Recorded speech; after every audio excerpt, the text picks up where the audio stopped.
Good morning, it's Saturday, January 9th, and we're back at it.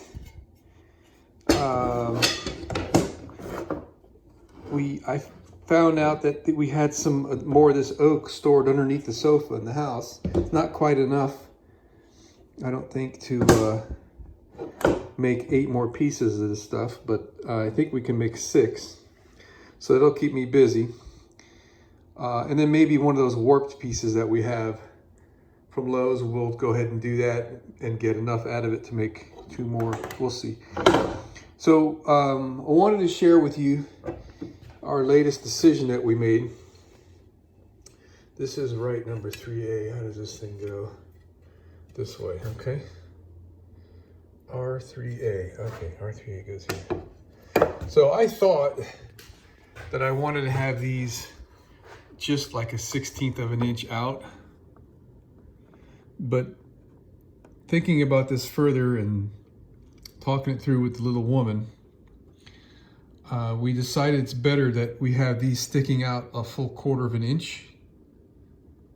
It'll kind of go well with how the base looks with its full width, as it's shown right there. We can put a small radius on the base corner right there that matches the existing radius that we were using on this stuff. But mainly what that does for us, it allows for a good mate where we're gonna have tile on the walls.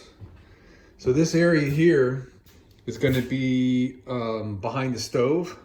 The stove is more or less up to this window edge. Not exact, but more or less, I don't know, it's short by about 1 inch or so. And so we're gonna have this area tiled to this edge down to below the level of the back piece of the stove there, whatever you call that piece. And we're gonna make the countertop height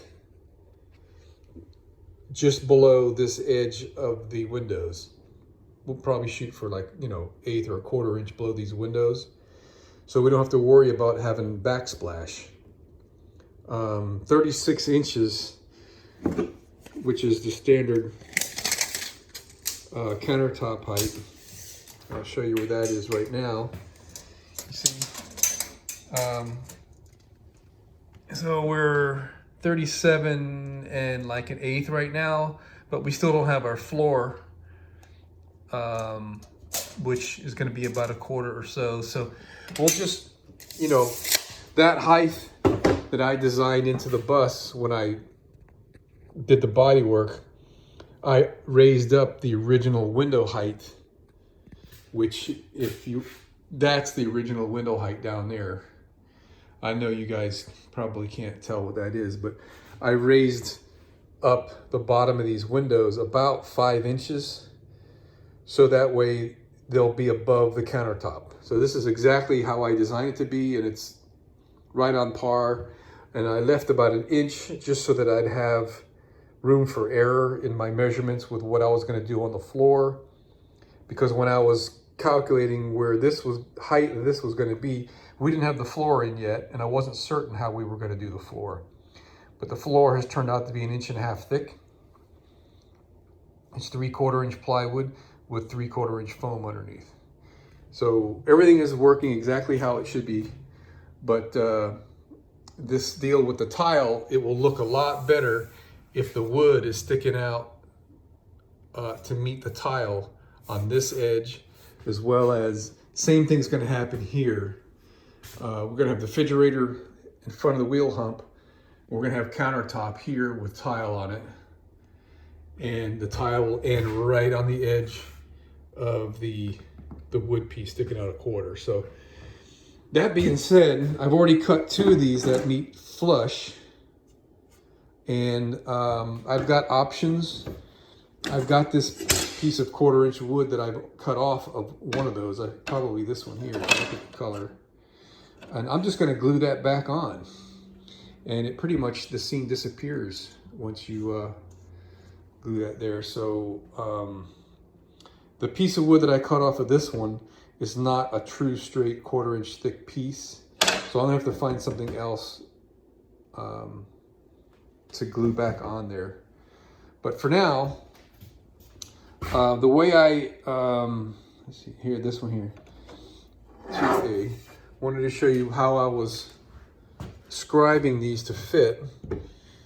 I've got them to fit vertically in here, right? And before like I showed you yesterday, before I take this to the next level, this window is a little bit crooked or the wood is a little bit warped, one or the other, by about a 1/16. So I will scribe the back of this first and then plane off some of the wood so this is a closer fit. All right. And then I just took a pencil and I ran down this edge to make my mark on the wood. All right, so what I'm gonna do now, this is the little trick I wanted to show you. I took my mechanical pencil and I wrapped it with Scotch tape. And I use Scotch tape because Scotch tape slides easily on this painted finish. Normally I would use something more like electrical tape because it sticks much better. But electrical tape is kind of sticky on this paint.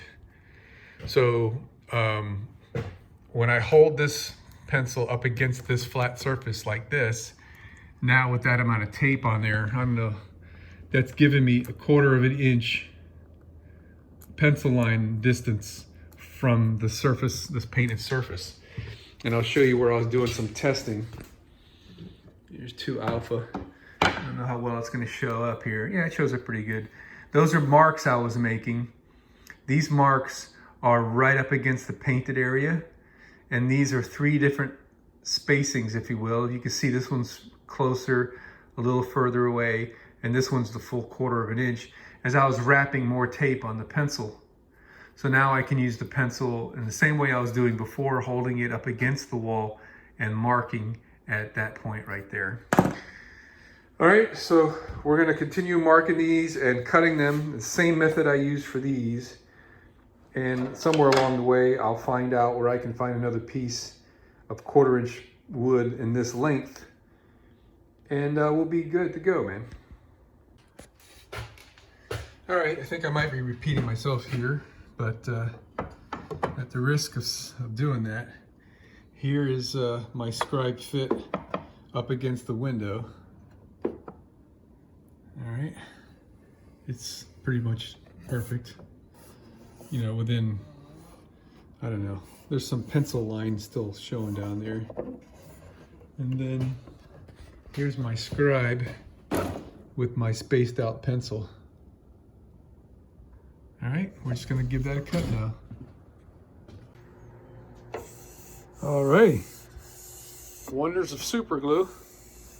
So this will be completely invisible once we put the polyurethane on there. These little tiny little lines will just show up as grain lines. All right, so here's the back side. It didn't come out so good because I wasn't concentrating on it. Okay, so all I did was put a couple beads of super glue and clamped it for a couple minutes and hit it with a separator spray. And so this is, what was it, 3A? Yeah, 3A. And for 3B, the piece I had cut off is too narrow. But because I'm a pack rat, check this out. I've got this old piece. I don't even know what I cut this off of. I mean, it's old twisted up, bent, warped thing, but the end of it has got a good straight length on it. And this is a full 1/4 inch thick. So I'm gonna put this on there, man. Same as I did that one. That's gonna go on 3 Bravo. All right, it's 5 o'clock. And I haven't stopped except for, geez, did I even have lunch? I think I skipped lunch. No, I had lunch, yeah. Jesus Christ. So I got everything cut and identified, trimmed, ready for final sanding and routing the edges. And that's gonna be a whole nother thing. So let's get started on that. we're going to have to clean up in here. We're going to have to clean up the area of my table saw so I can set up my router jig. And I'll show you what that is. All right, so here's my router setup. It's just a sheet of aluminum that I don't even know where I got it from, but it's nice and flat. And I drilled and countersunk 4 holes and threaded them into my table saw, so I have a nice firm, you know, it's a router table now, right? And I duplicated the screw pattern of this,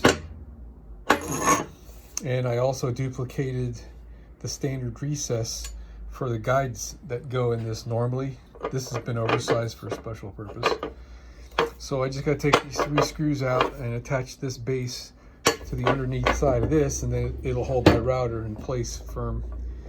All right, so I'm going to put my round off bit in the router, and then I'll be able to run each piece over on this table nice and easy, and no worry about hurting myself or screwing up the wood. All right, so I think we're all set. So what we do is we set the depth, or the height of this, if you will, so that, here's a piece of scrap of the leftover wood. We want to make sure that that little corner right there doesn't touch. And we're right on the edge. Now with the adjustment here, loosen the lock nut, and this little ring adjusts the height.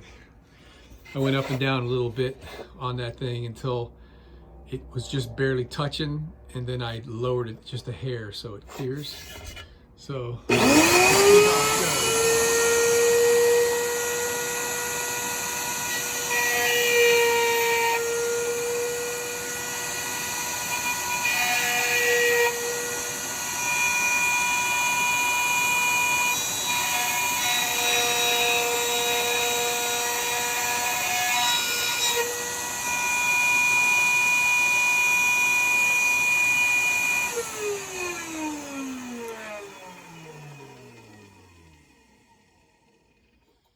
All right, well, it always has a hard time with oak, and maybe that is not quite as sharp as it could be, but I think we're going to be okay. It cuts perfectly well enough. A little bit of oil slung out here. I oiled the bearing. So, sure did burn pretty bad right there, didn't it? Well, it's the only one I got, so we're going to have to run with it. So we're ready to rock and roll here. This is the left side, window 1, 2, 3, 4, and 5, the bases, and then 1, 2, 3, 4. Hey, I'm missing number 5 for the verticals. And so what we want to do with these guys is this curved side we want to round off, so we're going to do it by placing the wood on its side and run it across. Pretty cool. So the bottom we want to keep square because that's going to be on the window sill. And what about the top? Oh yeah, the top we want to leave square because that's up on that header piece. So let me go find the window 5 vertical pieces. I want to make sure I just do the whole left side of the bus first, and then come back and do the whole right side of the bus.